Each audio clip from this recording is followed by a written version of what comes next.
This is Mark McNeese, and you're listening to One Thing or Another, interviews and conversations.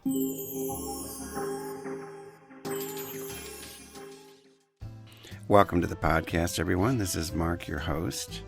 And today my guest is humorist, activist, author Fay Jacobs, out there in Rehoboth. I'm in rural New Jersey, and let's welcome Fay. Fay, how are you? I'm fine this morning. How are you? I'm good. Before I tell folks a little bit about you, I just wanted to mention, we go to Rehoboth quite a bit. And my husband and I, we have friends who live in Bethany Beach. Frank is currently reading. Frank loves your books. He finished. He's reading, Aging Gracefully.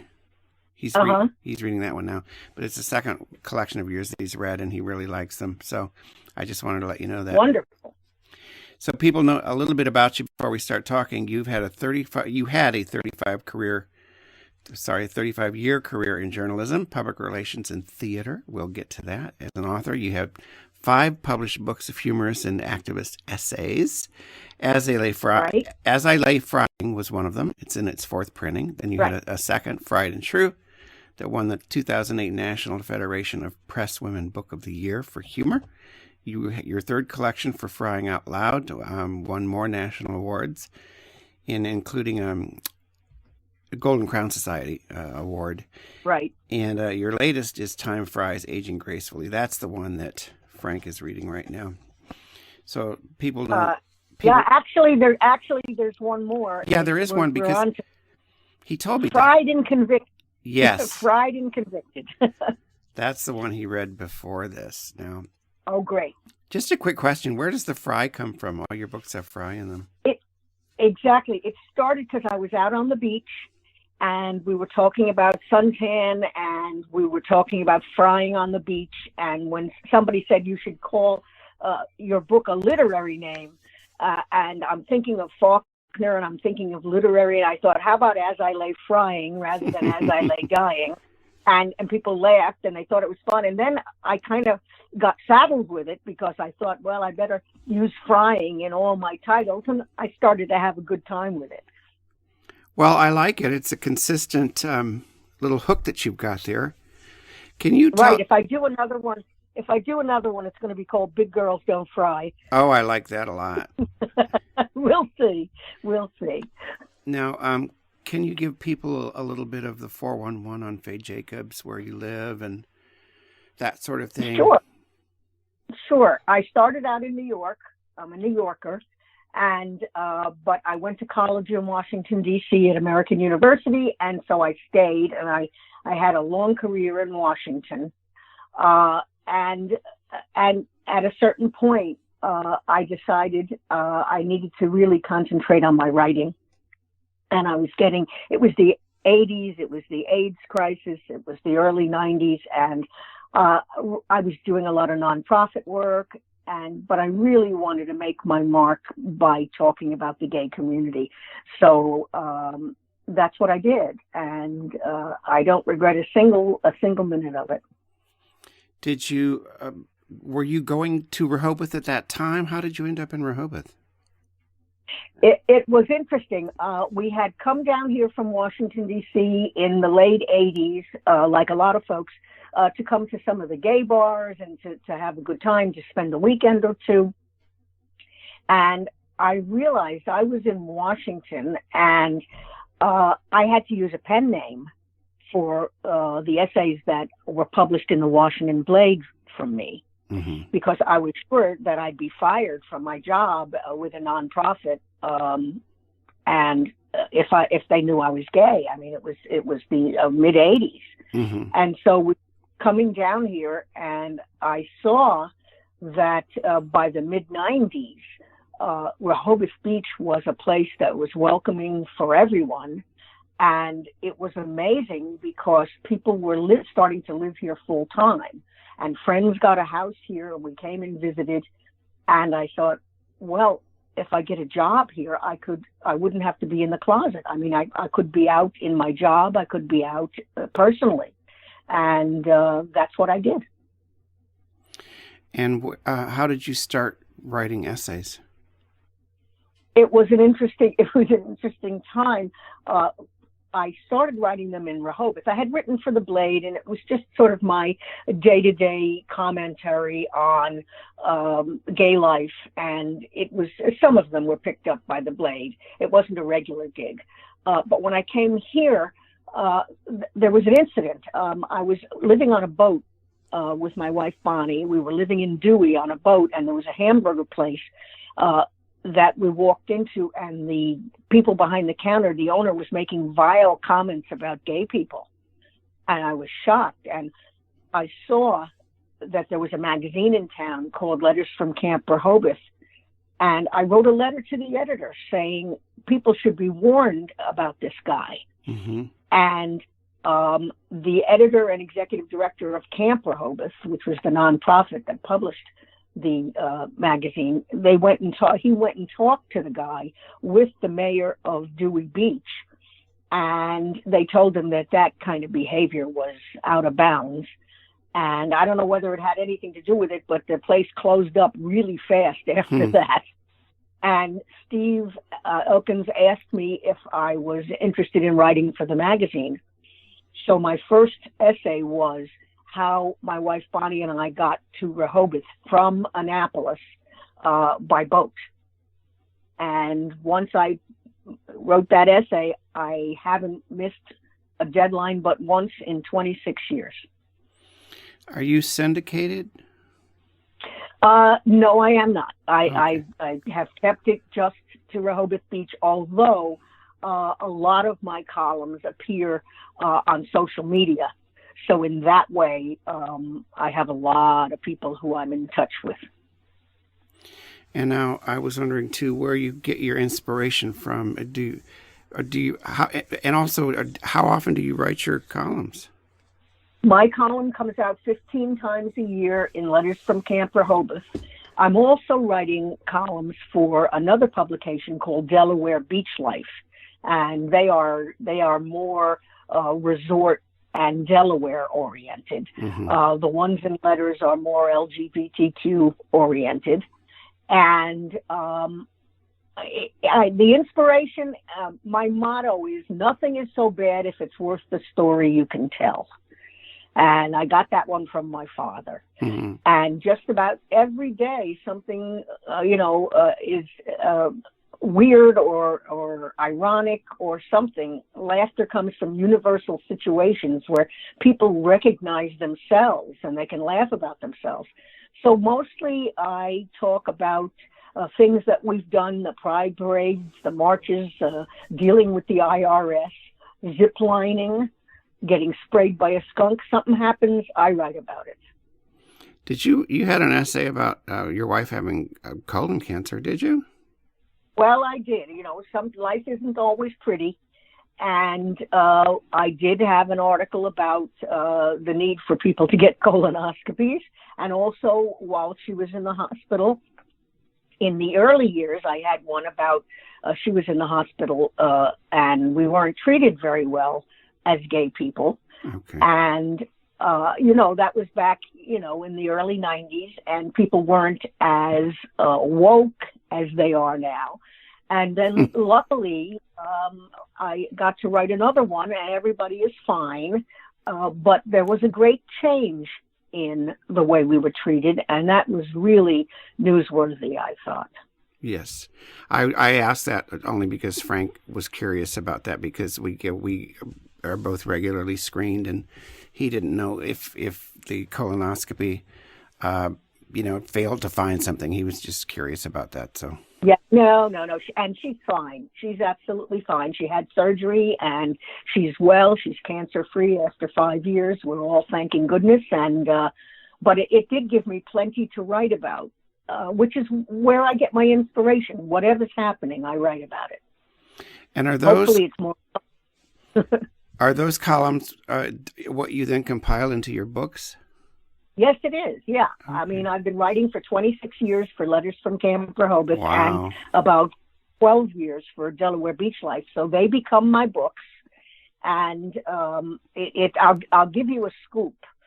I'm going to be probably putting an end to the column in Camp Rehoboth this December. Okay. And going on to other things, I'm going to be writing a memoir, an actual memoir of my life. And COVID gave me the chance to sit down and try to make sense of my life. And of course, with the emphasis on activism, gay rights, what I've seen. Heck, I'm old. I've seen a lot. Well, I think that's a great idea, and it's going to be a really interesting book. How has you mentioned COVID? Yeah. How did it alter your life there? I know how Frank and I live in rural New Jersey. I work in New Hope, Pennsylvania, and I've never stopped working, so I've always been around people.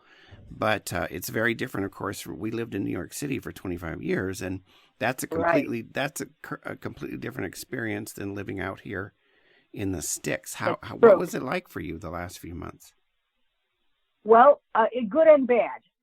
In the first place, I had been touring in a show, and it's called Aging Gracefully, 50 Shades of Fay. And of course, I had bookings all over the East Coast, and I was having a great time with it, and that just stopped.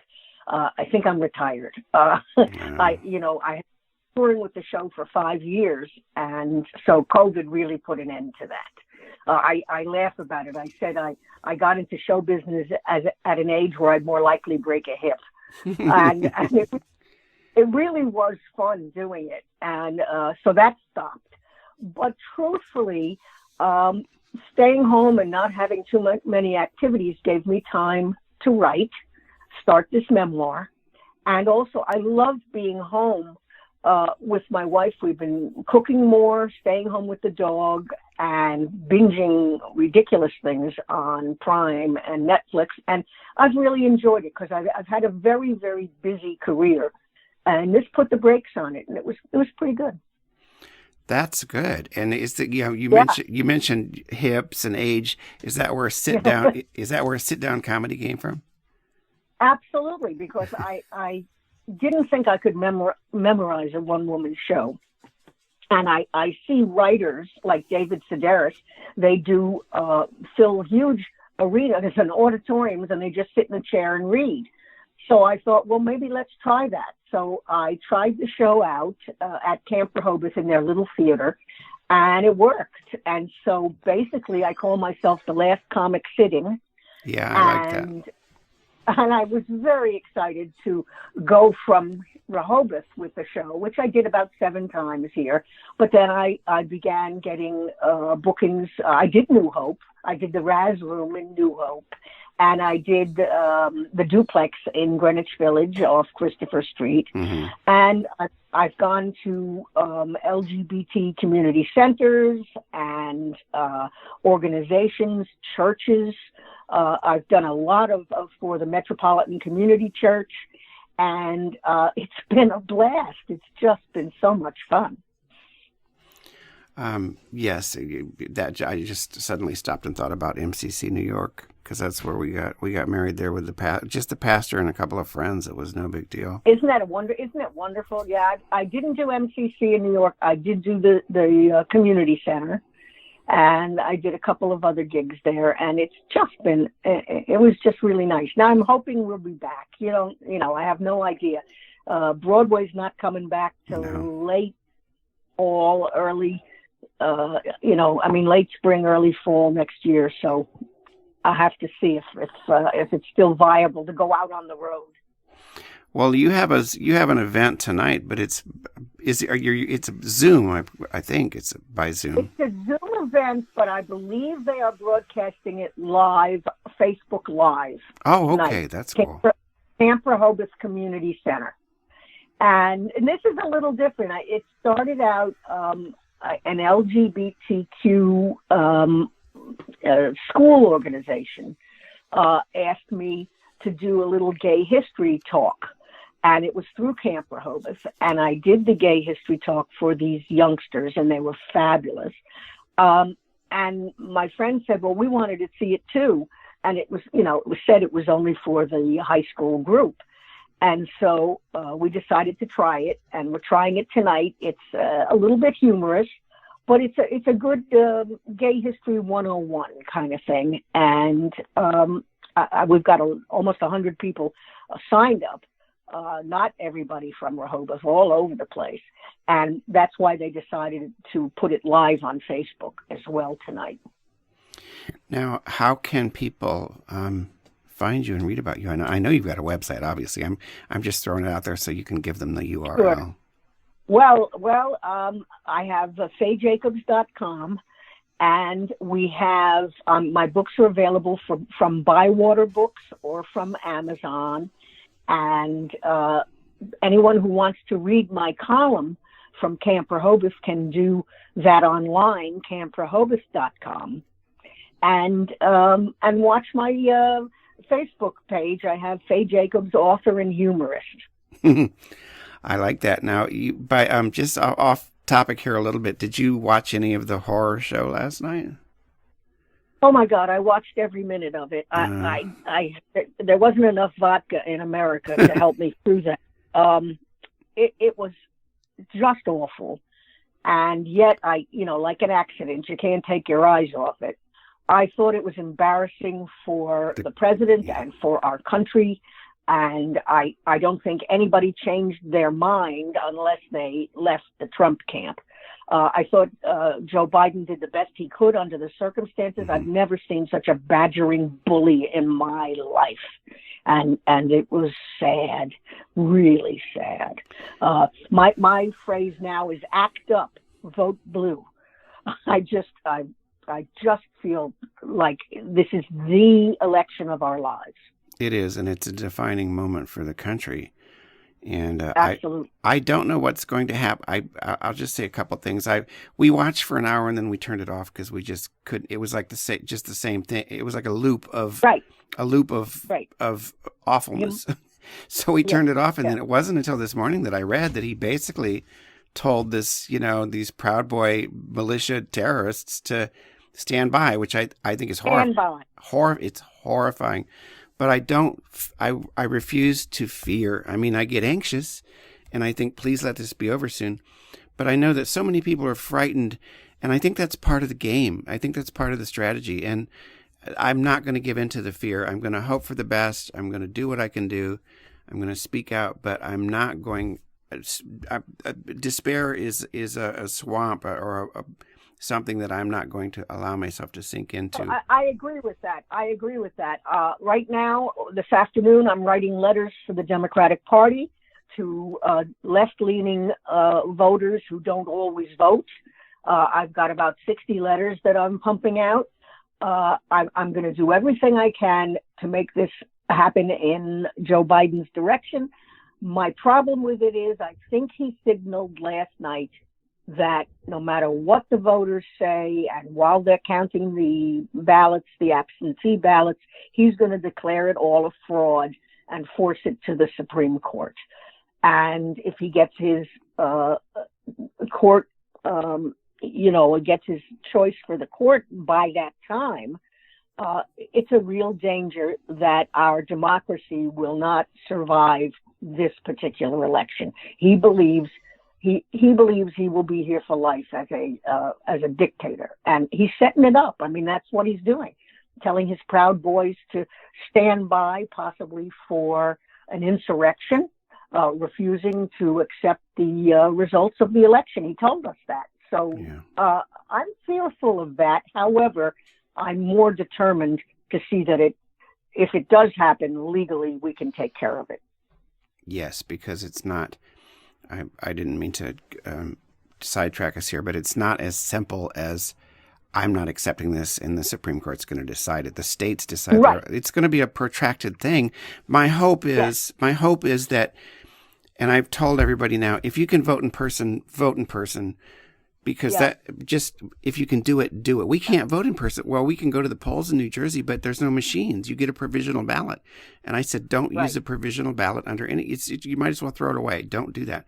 But if everybody can vote in person where they can, it could, you know what I'm saying? I'm saying he needs to be defeated clearly and early. And then, yes, and I think that's true. And I think that, we have a hope if there's a blue tsunami, if we really come out, if our team comes out, we win. And I think, having worked in politics as well for a long time, I know it's all about get out the vote. And I don't know, some people might have been just so turned off last night they never think about it again and say whatever happens, happens. I hope the Republicans think that, and I hope the Democrats go to the polls. Yes. Fay, on that note, I'm glad you're a humorist. I know. Some days it's hard to be a humorist these days. It is, but a sense of humor, I know, because I'm 61 and I remember AIDS and all, losing my friends, and humor has gotten me through my life. It really is one of the reasons I'm still here. So. Me too, and it's very important, and now more than ever. And let's see what we can write about this election after it's over and we've won. Yes. Thank you so much. It was such a delight to talk to you. And next time we're in Rehoboth, I'm going to look you up. Please do that. I can't wait to talk to you. Thank you so much. Okay. Have a good day. You too. Bye-bye. Bye.